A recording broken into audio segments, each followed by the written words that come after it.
जिसके निकालने में तुमको सुख की अनुभूति हो रही, उसको रोकने में कितनी सुख की अनुभूति होगी।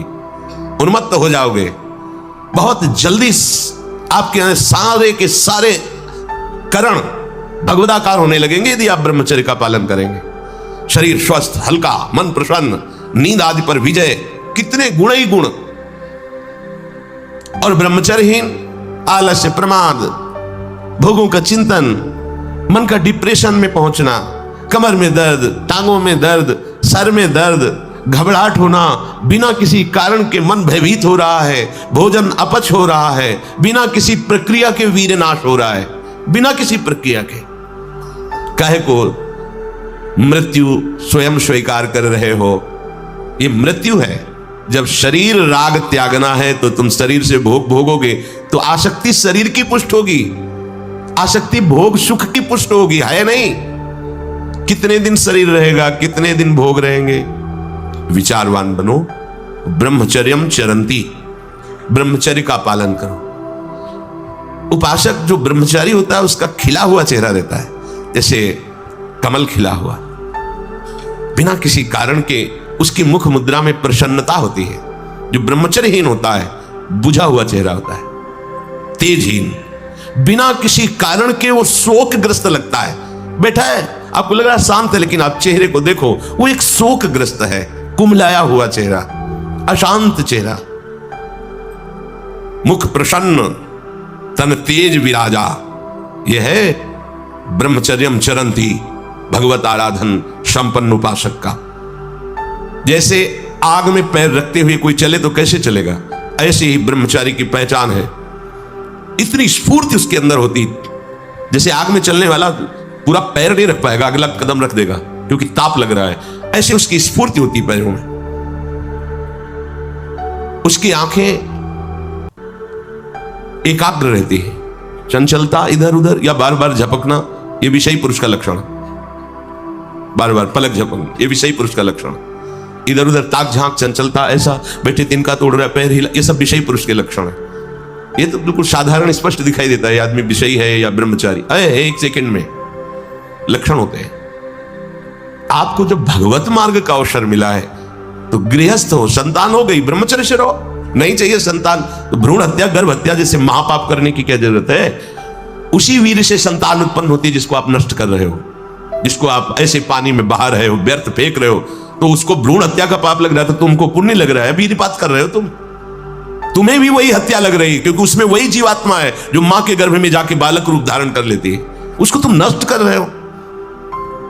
और बुद्धि भ्रष्ट हो गई है, समझ में नहीं आता, व्यर्थ में वीरपात करते हो, व्यर्थ में।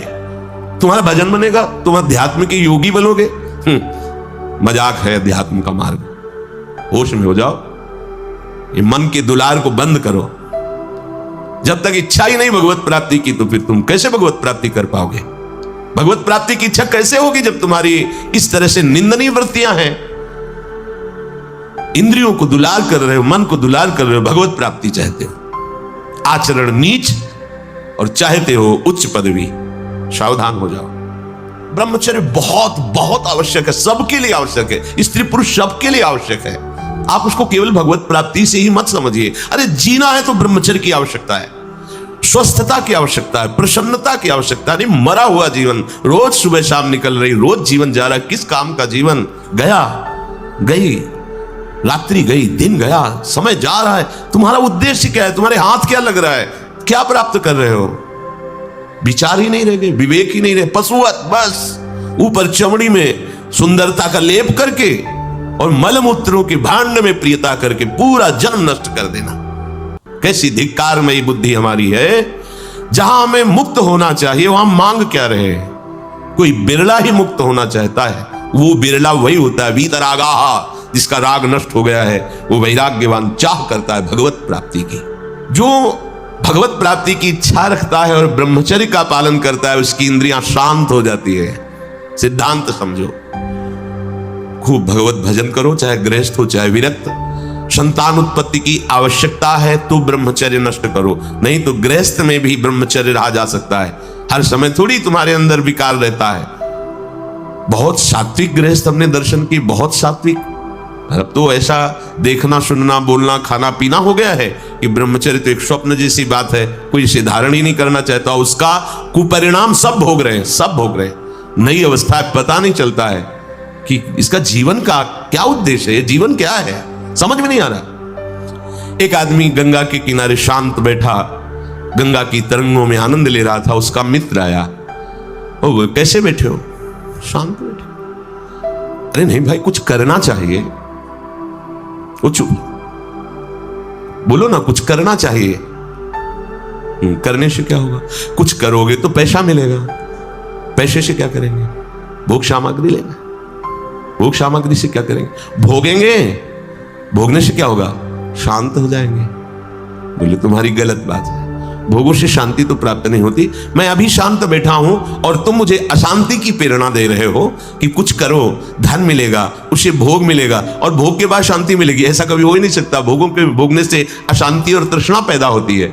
बस ऐसा ही मेरा मित्र मन है, ये सिखाता है, यही सिखाता है। हम शांत बैठना चाहते हैं, ये मुझे अशांति के मार्ग में लेकर शांति दिखा रहा है। संभालो, संभालो। सबसे चूक हो सकती है, चूक को संभाल ले वही साधक है। अगर चूक ना हो तो साधक थोड़ी, वो तो सिद्ध है। साधक का शब्द ही है कि वो साधना कर रहा है, उससे चूक हो सकती है, पर वो चूक पुनरावृत्ति में नहीं आनी चाहिए। एक बार चूक हो गई, संभाल लिया। भगवान उस चूक को चूक ही नहीं मानते जो संभाल ली जाए। जो बार बार पुनरावृत्ति की जाती है वो अपराध है, वो दंड है, उसको भोगना पड़ेगा। कोई और दंड नहीं देगा। वही क्रिया, वही चेष्टा तुम्हें जला देगी, तुम्हें अशांत कर देगी। एक क्षण की चेष्टा पूरे जीवन भर के लिए तुम्हें जलन पैदा कर सकती। पूरे जीवन एक चेष्टा तुम्हें विमुख कर सकती है, पूरा जीवन बर्बाद कर सकती है। जब कोई भगवत प्राप्ति की इच्छा करके ब्रह्मचर्य, ये बहुत खास बात है, बैठा लीजिए आप सब। ब्रह्मचर्य की अत्यंत आवश्यकता है। बिना ब्रह्मचर्य के आध्यात्म की चढ़ाई पर नहीं चढ़ सकते हैं। आपको परेशानी इसलिए होती है कि आप उसी का चिंतन करते हैं। चिंतन छोड़ दीजिए, अभ्यास के द्वारा ऐसा चिंतन कीजिए। ऊपर प्रभु ने वर्णन किया, अभ्यास योग युक्तेन चेतसा नाम्ने गामिना। अपने चित्त को प्रभु के नाम रूप में लगाइए। भोगों का चिंतन ही ना हो तो कोई परेशानी नहीं भोग त्यागने में। भोग त्यागने में इसलिए परेशानी है कि हमारा भोग चिंतन मुझे चैन से नहीं रहने देता। अंदर से देखिए, कोई भी भोग क्रिया होने के पहले उस भोग में तदात्म होता है और चिंतन होता है। क्रिया बाद में होती है, सब कार्य पहले हो जाता है चिंतन के द्वारा। अब चिंतन के द्वारा उससे जो सुखानुभूति हो रही, अब वो क्रिया में सुखानुभूति प्राप्त करना चाहता, वो है नहीं। फिर क्रिया के बाद फिर चिंतन, फिर क्रिया, फिर चिंतन, दुर्गति को प्राप्त हो जाता है। चिंतन बदल गया, फिर क्रियाओं का कोई महत्व ही नहीं रह गया, भोगों का कोई अस्तित्व ही नहीं रह गया। जिसका अखंड चिंतन चलता है, कोई भी विषय उस पर अपना प्रभाव नहीं डाल सकता। सब इंद्रियां शांत हो जाती हैं। श्री भगवान कह रहे हैं, जब वो ब्रह्मचर्य से भगवत प्राप्ति की इच्छा करके चित्त से निरंतर मेरा चिंतन करता है तो इंद्रियां शांत हो जाती हैं। इंद्रियों के संपूर्ण द्वारों को रोक दिया। आंखें खुली हैं या बंद, केवल नाम दिखाई दे रहा है या मंत्र दिखाई दे रहा है, या मंत्र अधिष्ठात्र देवता श्यामा श्याम दिखाई दे रहे हैं। ये आंख बंद करके ध्यान लगाना कमजोरी है, क्योंकि अभी उसे बाहर कुछ और और अंदर कुछ और। इसलिए जब बाहर भीतर एक बात हो जाती है तो आंख खुली रहे तो भी नहीं दिखाई दे रहा और कुछ, और आंख बंद रहे तो कोई समस्या नहीं। खुली और बंद केवल पलकों का भेद है। अंतर के चिंतन का चिंतनीय तत्व उसकी दृष्टि के सामने होता है। एक अक्षर ब्रह्म का मानसिक चिंतन करते हुए, माम अनुस्मर, मेरा स्मरण करते हुए वो जब शरीर छोड़ता है तो सीधे परम गति को प्राप्त होता है। आप घबरा जाएंगे नहीं? घबरा जाएंगे नहीं बात सुन के? समस्त इंद्रियों को रोककर, मन को हृदय में निरुद्ध करके, प्राणों को इतना सूक्ष्म कर लिया है कि ब्रह्मरंध में स्थापित कर दिया, और ओम उच्चारण करते ब्रह्मरंध फटा, परम गति को प्राप्त। मदन गोपाल को अपने घर का ठाकुर मान लो। पद्मासन लगा के, प्राणों को सूक्ष्म करके, इंद्रियों को निर्विषय करके, मनोनिग्रह करके, प्रणों का चिंतन करते हुए, योग बल से प्राणों को मस्तक पर धारण करके, ब्रह्मरंध का भेदन करके परम गति को, वो परम गति बहुत हल्की होगी जो यहां मिलेगा। इस परम गति को प्राप्त महापुरुष भी महारानी जी के निकुंज में झांक भी नहीं सकते, नहीं झांक सकते। बहुत दुर्लभ रस है ये। क्या करो? बिल्कुल क्यों न बिन कष्ट रस सिंधु को पीजिए।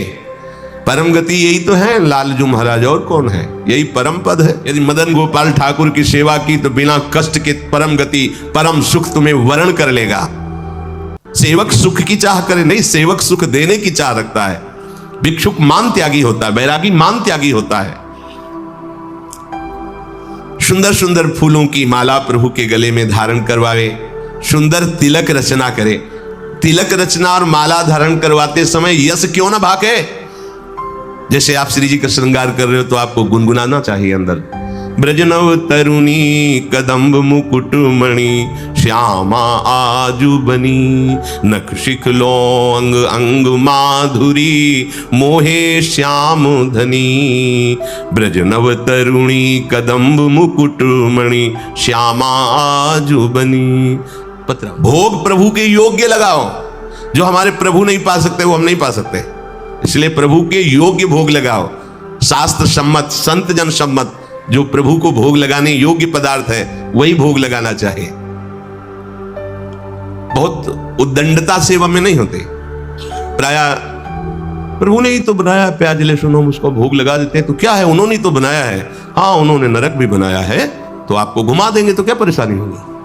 आपको थोड़ी देर रख लेंगे नरक में तो आपको कोई परेशानी, फिर परेशानी ही परेशानी है। कैंसर भी प्रभु ने बनाया है, किडनी फेल भी प्रभु ने बनाया है, हार्ट, बड़ी समस्याएं तो समस्याएं भी तो प्रभु ने बनाया है। होश में भोग प्रभु योग भरी, प्रभु के योग्य जो पदार्थ है वो थाल में रखो। दूसरा आध्यात्मिक आंतरिक भाव, योग कहते हैं अपनेपन को। इतना अपनापन हो कि मेरे लाडले हैं। अब कैसे? जैसे मां अपने बच्चे को जो भोग पवाती है तो क्या अच्छी से अच्छी वस्तु पवाती है। कोई चाह होती है क्या? चाह एक ही होती, भरपेट बच्चा पाले।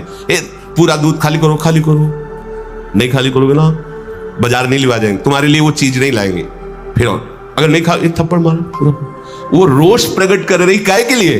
पूरा खाली करो दूध, अभी तो इतना कम पिया है। और उसकी भाव दशा को देखो कितना प्यार भरा है। क्यों? अपनापन है ना, मेरा लाला है तो मेरे लाडली लाल है, मेरे लाल। अपनापन, इतना गाढ़ अपनापन कि कहीं अपनापन रह न जाए, ये प्रभु को भोग लगाना होगा। अगर इस अपनेपन में भर करके आप एक नमक से चुपर कर रोटी भी रख देंगे तो हमारे प्रभु उसे छोड़ेंगे नहीं, पाएंगे। अपनापन प्रभु से नहीं है तो दुर्योधन ने भी व्यवस्था की थी भगवान की, देखा भी नहीं। अपनापन है विदुरानी को मेरे प्रभु, तो छिलका वाह वाह करके पा रहे हैं। वाह कितना स्वाद है इसमें, केले में नहीं छिलके में ये भोग लग रहा है। काहे का?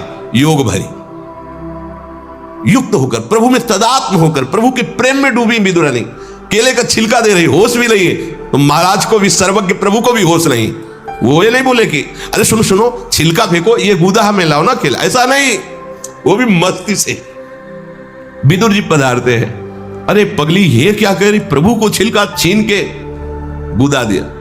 प्रभु की आंख खुली, जैसे वो डूबी थी ऐसे प्रभु डूबे थे। वो पवाने में डूबी थी, प्रभु पाले में डूबे थे। आंख खुली, बेस्वाद हो गए विदुर जी। अब वो स्वाद नहीं रहा क्योंकि तुम्हारी बुद्धि लग रही है, वहां बुद्धि ही नहीं रही। ऐसा योग हो गया है कि भोग चक्क लग रहा है। ये है वास्तविक भोग। दो प्रकार का भाव इसमें कि प्रभु के योग्य ही भोग थार पे विराजमान करे, और दूसरी बात प्रभु से इतना अपनापन हो जाए कि अपनेपन में आप थोड़ा सा जल भी देंगे तो अमृत जैसा प्रभु से पान करेंगे, और फिर प्रियालाल की आरती करें। राधे राधे। आप लोगों को बहुत बहुत धन्यवाद इस वीडियो के साथ जुड़े रहने के लिए। आशा है आप आगे भी हमारे साथ इस तरह जुड़े रहेंगे। मिलते हैं नेक्स्ट वीडियो में। तब तक के लिए खुश रहिए, सुस्त रहिए। राधे राधे।